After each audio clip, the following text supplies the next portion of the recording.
ចូលរួមសោកស្ដាយឧបទ្ទវហេតុរថយន្តធ្លាក់ចូលទន្លេស្លាប់2នាក់របួស2នាក់និងបាត់ខ្លួនម្នាក់កំពុងរុករកនៅខេត្តកំពង់ចាម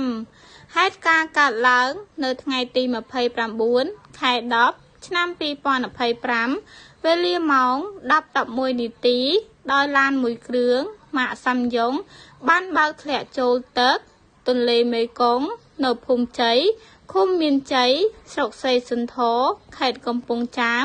ដែលបានធ្វើដំណើរពីស្រុកត្បូងឃ្មុំខេត្តត្បូងឃ្មុំឆ្លងកាត់ស្រុកស្រីសន្ធរក្នុងរថយន្តមានមនុស្ស5នាក់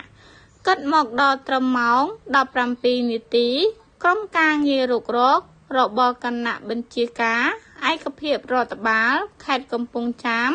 បានរកឃើញរថយន្តនិងបានអូសយកមកច្រាំងទន្លេ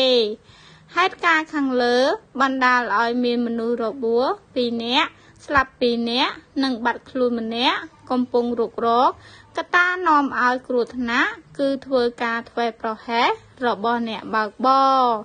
អធិបាលខេត្តកំពង់ចាមអាយដាមអ៊ិនច័ន្ទដា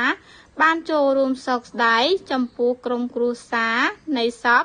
រងគ្រោះក្នុងឧបទ្ទវហេតុរថយន្តធ្លាក់ចូលទន្លេ